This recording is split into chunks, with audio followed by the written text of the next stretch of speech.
अद्भुत है, दिव्य है, अलौकिक है, सुंदर है, भव्य है, मनोरम है। ऐसा दृश्य कभी कभी देखने को मिलता है।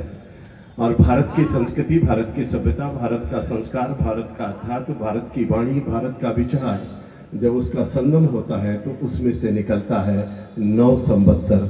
और उस पर आयोजित आज का यह दिव्यतम कार्यक्रम भारतीय नववर्ष आयोजन समिति द्वारा आयोजित कितने दिव्य स्थान पर कार्यक्रम हो रहा है।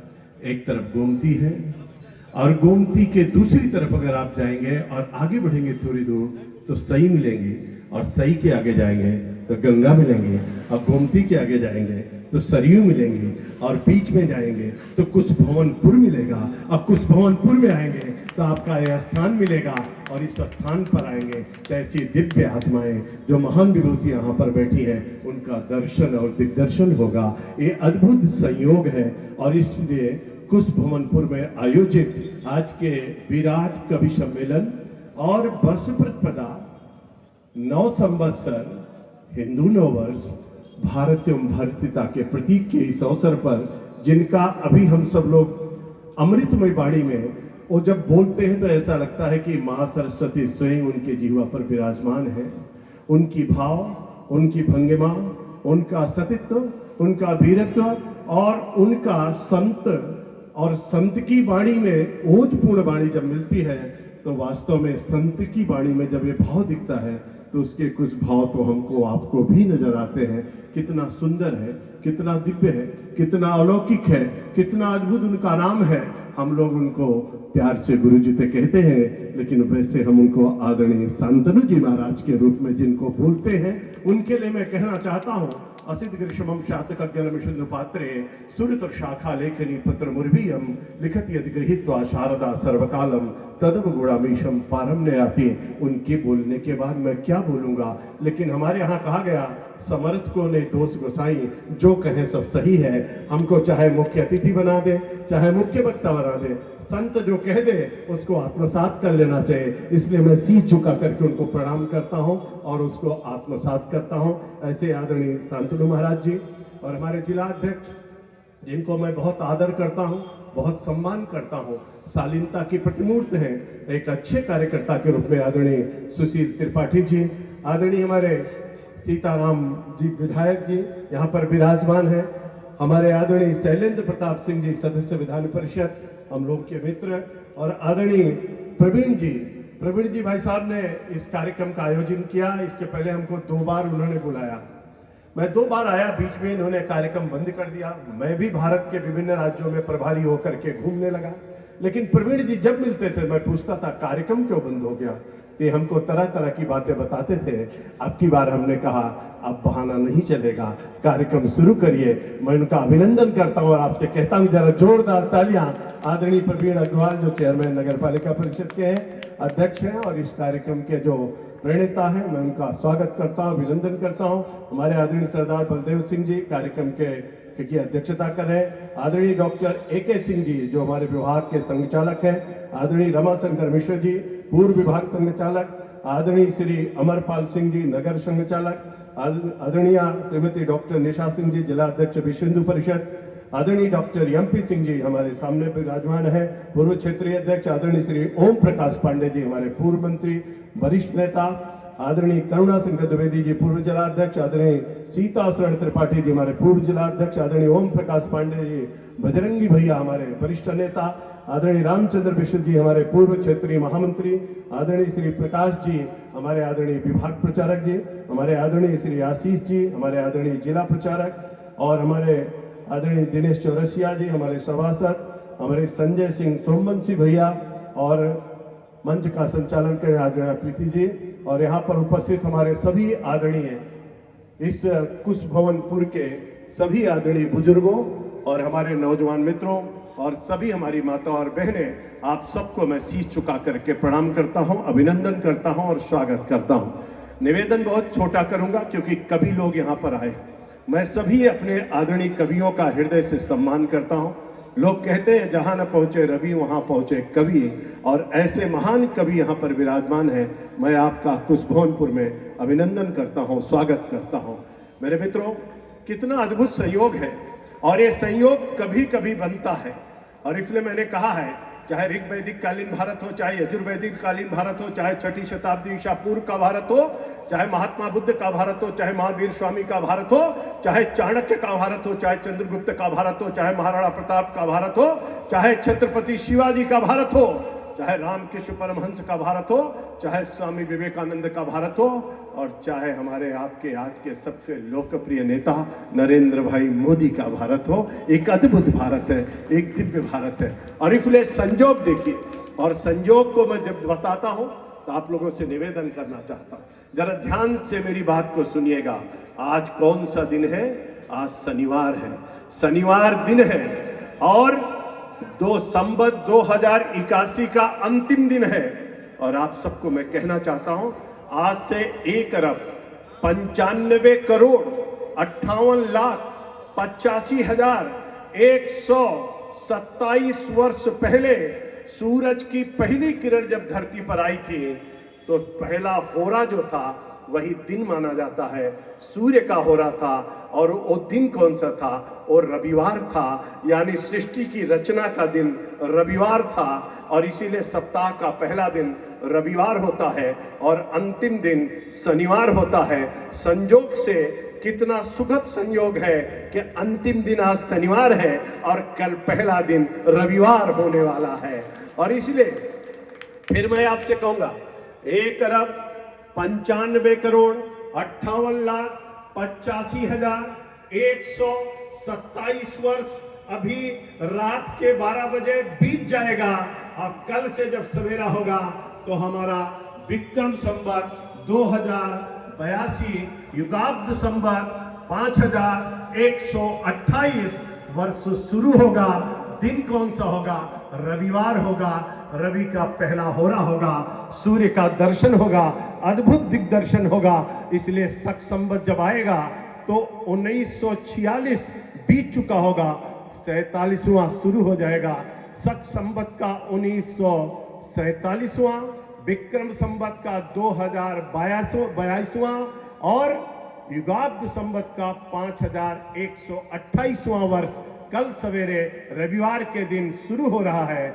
आप कल्पना करिए, इस वर्ष का मालिक कौन है? इस वर्ष का मालिक सूर्य है, और इसका मंत्री या मालिक माने राजा, राजा सूर्य है। और मंत्री कौन है? संयोग देखिए कितना अद्भुत है, भारत के लिए कितना दिव्य है कि राजा भी सूर्य है और मंत्री भी सूर्य है। दोनों विधाएं मिल रही हैं, राजा भी सूर्य और मंत्री भी सूर्य। और इसलिए सूर्य 2025वां वर्ष और 2022वां हमारा 22वां जो हमारा संवत है, उसका राजा और मंत्री सूर्य हो रहा है। और इसलिए सूर्य किसका प्रतीक है? भारत का प्रतीक है। और इसलिए हम कहते हैं, हमारे आपके सबके मन में भावना होगी, जब काल गणना प्रारंभ हुई तो सतयुग बीत गया 17,28,000 वर्षों का, त्रेता बीत गया 12,96,000 वर्षों का, द्वापर बीत गया 8,64,000 वर्षों का, कलयुग के 5,127 वर्ष आज रात को बीत जाएगा।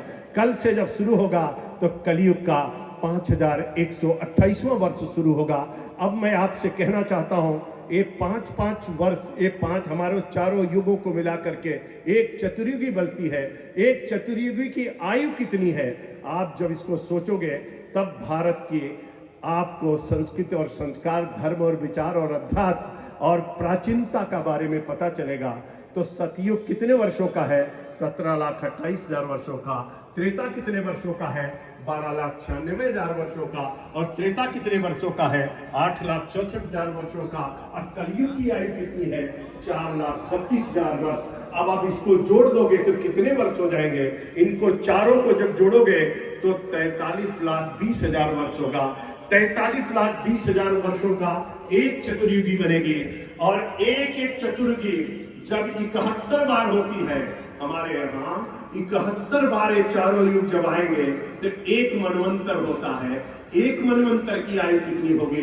जरा कैलकुलेटर लेकर के कैलकुलेट करिएगा, तब आपको पता चलेगा कि 43,20,000 की एक चतुर्युगी इंटू 71 जब करोगे तब एक मनवंतर होगा।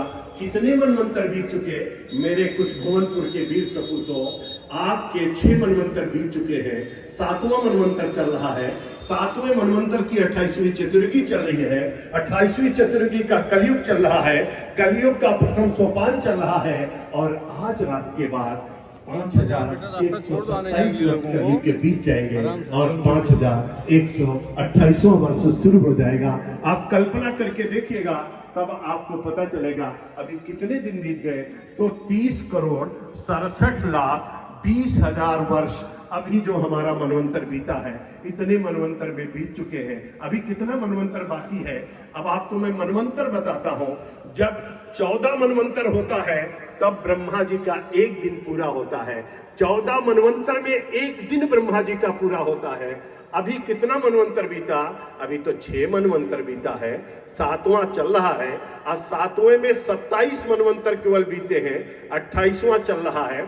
अभी 71 पूरा करना है, तब 7वां पूरा होगा और 7 के बाद 7 मनवंतर और होगा, तब 14 मनवंतर पूरा होगा। और जब 14 मनवंतर पूरा होगा तो कितने वर्ष हो जाएंगे, तो 8,64,20,000 वर्ष पूरे हो जाएंगे। तब ब्रह्मा जी का एक दिन और एक रात पूरा होगा। लोग सोचते हैं, लोग कल्पना करते हैं, गणना करते हैं। मैंने कहा तुलना किससे कहते हो? आदरणीय शांतनु महाराज जी चिंतित हो रहे थे। मैं तो कहता हूं चिंतित होना चाहिए, लेकिन मैं आपसे एक बात कहना चाहता हूं। दुनिया में किसी देश के पास चले जाओ और कहीं भी खड़े हो जाओ, उत्तरी ध्रुव पे जाओ, दक्षिणी ध्रुव पे जाओ, 6 महीने की रात देखो, 6 महीने का दिन देखो। अमेरिका में जाओ, नागालैंड में जाओ, अपने अमेरिका में जाओ, चाइना में जाओ, जापान में जाओ, जर्मनी में जाओ और वहां जाकर के पूछो यहाँ गर्मी कब होती है, यहाँ वर्षा कब होती है, यहाँ शरद कब होता है, यहाँ हेमंत कब होता है, यहाँ बसंत कब होता है, यहाँ शिशिर कब होता है। वो चकरा जाएंगे, उनकी खोपड़ी घूम जाएगी। 6 ऋतुओं का दर्शन कहीं नहीं होता है। अगर 6 ऋतुओं का दर्शन होता है तो हमारे आपके भारत में होता है, और इन 6 ऋतुओं का दर्शन केवल भारत करता है। और इसीलिए हम कहते हैं हमारे यहाँ तो ग्रीष्म भी है, हमारे यहाँ वर्षा भी है, हमारे यहाँ शरद भी है, हमारे यहाँ शिशिर भी है, हमारे यहाँ हेमंत भी है, हमारे यहाँ बसंत भी है। और इन 6 ऋतुओं के साथ भारत की संस्कृति प्रस्फुटित होती है। लोग सोचते हैं, लोगों के मन में बहुत भाव आते हैं। यहाँ पर बैठे हुए सब लोग अपने अपने गूगल पर चले जाइए और गूगल से पूछिए। मैं किसी धर्म के विरोध में कुछ नहीं बोल रहा हूं, लेकिन गूगल से पूछिए, हे गूगल बाबा, मुस्लिम धर्म की स्थापना कब हुई, कितने वर्ष हो गए? तो किसी मुसलमान से पूछ लीजिए, वो भी बताएगा हिजरी कैलेंडर को कितना दिन हुआ, तो कहेगा 1448 वर्ष हुआ। यानी 1400 वर्ष पहले दुनिया में कहीं पर भी इस धर्म के बारे में कोई नहीं जानता था। किसी ईसाई से मिलिए, किसी पादरी से मिलिए, उनसे पूछिए ईसा का धर्म कब से, ईसाई धर्म कब से आया, वो अच्छे से आपको बताएंगे। ईसा मसीह के बाद हमारे आपके सबको पता चल जाएगा कितने साल हुआ, तो आपको पता चलेगा कि 2021वीं शताब्दी चल रही है। आप कल्पना करके पूछोगे तो आपको पता चल जाएगा। और इसलिए दुनिया में किसी से जाके पूछो पारसी धर्म कब आया, तो आपको उसकी भी आयु पता चल जाएगी। लेकिन दुनिया में जाकर के पूछो सनातन धर्म कब आया, सनातन कब से है, तब लोग बताएंगे 1,95,58,85,127 वर्ष पहले हमारा सनातन आया है। तब उनसे पूछो, उनसे बात करो। मैं आपसे कहना चाहता हूं, बड़े अच्छे से इन गणना पे विचार करोगे, आपको विचार का ये पता चल जाएगा। और अच्छे ढंग से विचार करने की आवश्यकता है। दुनिया में किसी से जाके पूछो कि जीरो की खोज किसने किया, हर कोई भारत का नाम लेगा। दुनिया में किसी से जाके पूछो अंक की खोज किसने किया, तो हर कोई भारत का नाम लेगा। दुनिया में किसी से जाके पूछो सबसे प्राचीनतम धर्म का नाम बताइए, तो सनातन धर्म का नाम लेगा। दुनिया में किसी से जाके पूछो सबसे प्राचीनतम पुस्तक का नाम बताइए, तो ऋग्वेद, यजुर्वेद, सामवेद, अथर्ववेद की चर्चा करेगा, 108 उपनिषदों की चर्चा करेगा, 6 शास्त्रों की चर्चा करेगा, 18 पुराणों की चर्चा करेगा, गीता, रामायण और महाभारत की चर्चा करेगा। दुनिया में किसी से जाके पूछो सबसे प्राचीनतम मंत्र का नाम बताइए, तो गायत्री महामंत्र की चर्चा करेगा। दुनिया में किसी से जाके पूछो सबसे प्राचीनतम भाषा का नाम बताइए, तो संस्कृत भाषा की चर्चा करेगा। दुनिया में किसी से जाके पूछो कौन सी ऐसी नदी है जिसका पानी सूखता नहीं, जिसमें कीड़ा नहीं पड़ता? तो गंगा मैया की चर्चा करेगा। दुनिया में किसी से जाके पूछो कि दुनिया का सबसे बड़ा मेला कहां होता है, तो तीर्थराज प्रयाग के कुंभ की चर्चा करेगा। दुनिया में किसी से जाके पूछो योग कहां से आया, तो भारत की तरफ इशारा करेगा। अरे दुनिया को सब कुछ देने का काम किसी ने किया है, आपने किया है, भारत ने किया है, भारत की संस्कृति और संस्कारों ने किया है। बहुत लोगों ने मिटाने की कोशिश किया। मैं आप सबसे कहना चाहता हूं, कुछ भवनपुर के वीर सपूतों, जरा याद करके देखिए, भारत पर जब भारत के लोगों ने का शासन था तो भारत सोने का चिड़िया था। 3री शताब्दी का भारत देखिए, 6ठी शताब्दी का भारत देखिए, उसके पहले का भारत देखिए, ईसा पूर्व के पहले का भारत देखिए। लेकिन 712 में मोहम्मद बिन कासिम का आक्रमण दाहिर के ऊपर होता है, युद्ध चलता रहता, संघर्ष जारी रहता है, लेकिन कभी भी कोई हमको आपको पूरी तरीके से परास्त नहीं कर पाया। लड़ते रहे, चलते रहे। आज भारत आजाद होकर के नंबर 1 का देश बनने की ओर अग्रसर हो रहा है। और इसलिए मैं आपसे कहना चाहता हूं, हमारी तो संस्कृति कहती है, हम तो नाग को भी दूध पिलाते हैं, हम तो शेर को माँ की सवारी मानते हैं, हम तो नंदी बाबा की पूजा करते हैं, हम गौ को गौ माता कहते हैं, हम चींटी को आटा खिलाते हैं, हम तो प्रकृति की पूजा करते हैं। हमारी बहनें तो तुलसी के बिरुवा पर दीपक जलाती हैं, हमारी माता और बहनें पीपल के वृक्ष को रक्षा सूत्र बांधती हैं। हम तो सवेरे उठते हैं तो सारे भगवान का दर्शन अपने हाथों पर कर लेते हैं, करागे बसते बोलते चले जाते हैं। हम तो जमीन पर पैर रखते हैं तो समुद्र वृषणे देवी पर्वत स्तना मंडले विश्वपत्नी नमस्तुभ्यं पाद स्पर्शमश में कह करके धरती माँ को प्रणाम करते हैं। हम तो दातुन करते हैं तब भी कहते हैं आयुर्बलमेश्वर चा प्रजा पशु में सुनी चा ब्रह्मा पराज्ञा चा मेघ हम चा तुम ना दे बलवसते। हम तो जब स्नान करते हैं तो बोलते हैं गंगा सिंधु सरस्वती चा यमुना गोदावरी नर्मदा सिंधु कावेरी जलस्मिन सन्निधिकुर। हम तो स्नान करके निकलते हैं तो भगवान सूर्य को जल चढ़ाते हैं और कहते हैं आदिदेव नमस्तुभ्यं प्रसीदं भास्कर दिवाकर नमस्तुभ्यं प्रभाकर नमोस्तुते। हम तो जब जल चढ़ा के भोजन करते हैं तो भोजन मंत्र करते हैं। हम आगे निकलते हैं तो माता पिता को प्रणाम करते हैं और बोलते हैं कि प्रविश नगर की जय सब काजा हृदय राज कौशलपुर राजा। हमारी संस्कृति तो बड़ी अद्भुत है। हम तो संध्या बंदन भी करते हैं, हम तो प्रकृति की पूजा भी करते हैं, हम तो शिष्य से लेकर के परमेश्वरी तक की आराधना करते हैं। हम तो चंदा को चंदा मामा कहते हैं, हम तो तारों और नक्षत्रों की पूजा करते हैं। हमारे तो 27 नक्षत्र हैं, हमारी तो 12 राशियां हैं, हमारे तो 9 ग्रह हैं। हम तो 9 ग्रहों की भी पूजा करते हैं। हम धरती की पूजा करते हैं। पंडित जी आते कहते बेटा धरती बनाओ, धरती की पूजा करो। अब पूजा जब समाप्त होती, कल कलश की स्थापना होगी, पंडित जी आएंगे तो सबसे पहले धरती की पूजा कराएंगे। कह लेंगे कुछ ले लो, अक्षत ले लो, जल ले लो, संकल्प पढ़ो, आर्यावर्ते जम्बूद्वीपे भरत खंडे। तब हम कहते मेरा भरत खंड कहाँ है, मेरा जम्बूद्वीप कहाँ है, इस बात की हम लोग चर्चा करते हैं। लेकिन वही पंडित जी जब पूजा समाप्त होती है तो आसन के नीचे जल छिड़क करके फिर कहते बच्चा इसको माथे लगा लो। माथे लगा करके यानी शुरू भी भारत माता से और अंत भी भारत माता से करते हैं। इसलिए हमारे यहाँ अथर्ववेद में कहा गया माता भूमि पुत्रो हम पृथिव्याम, भूमि मेरी माँ है, मैं इस पृथ्वी का पुत्र हूँ। जीऊंगा तो भारत माता के लिए और मरूंगा तो भारत माता के लिए। ऐसा संकल्प हम सबके मन में होना चाहिए। और इसलिए हम आपसे कहना चाहते हैं समय बहुत हो चुका है। कभी लोग बैठे हुए और कवि को सुनने के या कवियों को सुनने के लिए आप आए। मेरा भाषण सुनना आवश्यक नहीं, कवियों को सुनिएगा, राष्ट्रवादी कवि है। मेरे मित्रों, मैं भी उस खानदान से हूं, मेरे भी पूर्वज कवि रहे हैं। अटल बिहारी वाजपेयी से बड़ा कोई कवि नहीं और उनकी परंपराओं का मैं बदवाहक हूं। अटल जी कहते हैं कि छोटे मन से कोई बड़ा नहीं होता और टूटे मन से कोई खड़ा नहीं होता। अटल जी कहते हैं हार नहीं मानूंगा, रार नहीं ठालूंगा, काल के कपाल पे लिखता हूं, मिटाता हूं, गीत नया गाता हूं, गीत नया गाता हूं। अद्भुत थे अटल जी। और इसलिए कभी लोग आए उनका मैं सम्मान करता हूं, जैसे आदर करता हूं। लेकिन मेरे मित्रों एक बात याद रखना, मैं आपसे कहना चाहता हूं, लोग पूछते सतयुग कैसा था, लोग पूछते त्रेता कैसा था। राम को हमने देखा नहीं। आदरणीय शांतनु महाराज जी यहाँ कह रहे थे एक राम बोलने में आपको ऐसा लगता है।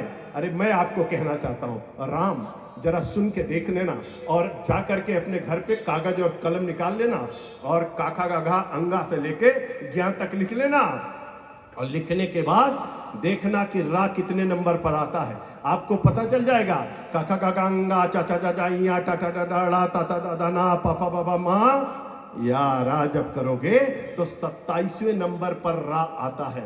और आ की मात्रा 2 आ बड़े आ की मात्रा यानी 2 मात्रा। और उसके बाद माँ कितने पे आता है तो 25 पे माँ आता है, गिन लेना। और जब 25 और 2 मात्रा को जोड़ते हो 27, 27 और 27 54 होता है। एक बार राम बोलते हो तो 54, और 2 बार राम बोलते हो तो 108 हो जाता है, मंत्र बन जाता है। राम राम बोल करके तो देखो। और इसलिए कृष्ण कहना है, जरा कृष्ण को जोड़ करके देख लेना, सीताराम को जोड़ करके देख लेना। आप मानते नहीं हो, आपकी तरंगे, आपका जीवन बदल जाएगा। लोग कहते सतयुग कैसा था, लोग कहते त्रेता कैसा था, लोग कहते द्वापर कैसा था। अरे मेरे मित्रों, सतयुग देखना है तो हमारे प्रयागराज कुंभ में चले गए होते, आपको सतयुग का दृश्य दिख जाएगा, त्रेता दिख जाएगा, द्वापर दिख जाएगा। 66 करोड़ 30 लाख लोग आए, स्नान किया, आचमन किया, जलपान किया, चले गए, दुनिया देखती रह गई। यही तो सतयुग है, यही तो त्रेता है, यही तो द्वापर है, यही तो कलयुग है। उसका संगम आपको वहां देखा। लोगों ने कहा सरस्वती जी कहाँ हैं? तो प्रधानमंत्री और मोदी जी और योगी जी ने सरस्वती कूप खुलवा दिया, बट वृक्ष खुलवा दिया, और लोगों का वो जिस तरीके का अद्भुत दृश्य वहां पर दिखाई पड़ा, लोग अभिभूत है, कल्पना नहीं कर सकते। और इसलिए मैं कहता हूं, मैं आप सबसे अनुरोध करना चाहता हूं, अपनी परंपरा, अपनी संस्कृति, अपने संस्कार, अपना अध्यात्म, अपनी वाणी, अपना विचार, ऋग्वेद की सूक्तियां 1028 सूक्तियों को मंत्रों के रूप में जप करना, वृक्षों की पूजा करना, धरती की पूजा करना, सबके पूजा करते हुए चलते रहना। इसीलिए हमारे कहा गया, बहंति नद्या स्वयं नाभ्या स्वयं न खादन फलान वृक्षा धाराधरो वर्षत नात्म हेतु परोपकाराय सताम विभूत्या। हम लोग कहते सताम आचारा सदाचारा कथ्यते सदाचार है एका दिव्या गुणास सदाचार संसार कल्याणम भवत। इसीलिए भगवान तुलसी ने कहा कि कर्म प्रधान विश्व करी राखा, और जो जस करे तो तस फल चाखा। तुलसी को लगा कुछ छूट रहा तो उन्होंने दूसरी चौपाई कही, उन्होंने कहा होई है सो जो राम रचि राखा को कर तरक बढ़ावे शाखा। उनको लगा कुछ और छूट रहा, उन्होंने तीसरी चौपाई कही, उन्होंने कहा करे करावे भंजे सोई उमा राम गति लखान कोई। इन तीनों चौपाइयों के पीछे 3 भाव था, अभिवादन शीलस्य नित्यम वृद्धो अभिषेकिना चत्वार तस्य वर्धन्ते आयुर्विद्या शुभलम। इसलिए माताओं और बहनों से मैं कहना चाहता हूं, अपने संस्कार और संस्कृति की रक्षा करिए, अपने बच्चों को संस्कार दीजिए। दुनिया में कोई आदमी जो भारत की तरफ देखेगा ना, वो देख नहीं पाएगा। इतनी ताकत भारत के पास है, इतनी ऊर्जा भारत के पास है। भारत पूरी तरीके से तैयार है। मेरे मित्रों, मैं आपसे कहना चाहता हूं, हमारे पास 72 नाड़ियां इस शरीर के अंदर हैं, लेकिन केवल 3 नाड़ी सुषुम्ना और इला, और हमारी इला और पिंगला और सुषुम्ना, इन 3 नाड़ियों को ध्यान में रख करके योग का अभ्यास करते हुए, अपनी शरीर को स्वस्थ रखते हुए, भारत एवं भारतीयता का, संस्कृति एवं संस्कार का, धर्म और विचार का, अध्यात्म का आवरण लेकर के आप आगे बढ़ते रहिए। आपको 9 संवत्सर की ढेर सारी शुभकामनाएं, बहुत बहुत बधाई। आपका जीवन आनंदमय हो। कल का सवेरा जब हो, और कल से लेकर के और हमारे विक्रम संवत 2082 का पूरा साल आपके लिए आनंददायक हो। इसलिए मैं जलते हुए प्रकाश से कहूंगा कि शुभम करोत कल्याण आरोग्यम धन संपदा शत्रुपति विनाशाय दीपक ज्योतिर्नमो वसुते। दीपक ज्योतिर्ब्रह्मा दीपक ज्योतिर्नादना दीपो हरत में पापम दीपक ज्योतिर्नमो वसुते। इसलिए भगवान सूर्य अब निकलने की तैयारी कर रहे होंगे, उनके रथ तैयार हो रहे होंगे, 7 घोड़े और सांपों की लगाम लगाए हुए भगवान सूर्य कल सवेरे जब दिग्दर्शन देंगे, अपना रश्मियां जब निकलेंगी, ऊर्जा जब प्राप्त होगी, तो मैं ऐसे भगवान सूर्य के लिए कहना चाहता हूं, आदि देव नमस्तुभ्यं प्रसीदं भास्कर दिवाकर नमस्तुभ्यं प्रभाकर नमोस्तुते। आदित्य प्रथम नामा द्वितीय अंत दिवाकर तृतीय भास्करम प्रोक्तु चतुर्थं प्रभाकरम पंचम सहस्राश खष्टम च त्रिलोचना सप्तम हरदश अष्टम च विभावशो नवम दिनकैपो दशमम द्वादशकम एकादशतय मूर्ति द्वादशम सूर्योचा। हे सूर्य भगवान, इतनी ताकत भारत को दे दीजिए, इतनी ताकत हमारे प्रधानमंत्री को दे दीजिए, इतनी ताकत हमारे मुख्यमंत्री को दे दीजिए, और इतनी ताकत हमारे कुछ भवनपुर के वीर सपूतों को, माता और बहनों को दे दीजिए। सबका ललाट चमकता रहे, आनंद की अनुभूति होती रहे, लोग आगे बढ़ते रहे। आयोजन समिति को इतनी ताकत दीजिए कि आयोजन और भव्य होता रहे, हम सब लोग आगे बढ़ते रहे। इसी शुभकामना के साथ आपको बधाई देता हूं, अभिनंदन करता हूं, शीश झुका करके प्रणाम करता हूं। आपका जीवन मंगलमय हो। कल से नवरात्रि शुरू हो रही है, रामनवमी की बधाई देता हूं, नवरात्रि की बधाई देता हूं। खूब कलश स्थापना करिए, खूब पूजा करिए, सराबोर रहिए, चिंता मत करिए, कोई माई का लाल आपका कुछ नहीं कर सकता। भारत में बहुत ताकत है, बहुत ऊर्जा है। एक नौजवान खड़ा होगा, सब कुछ ठीक कर देगा। इसलिए इसके लिए हमको, आपको, सबको मिल करके काम करने की आवश्यकता है। हम सब लोग मिल करके चलेंगे। साथ चलने का इरादा जब जमा हो जाएगा, आदमी मिले आदमी का कारवां बन जाएगा।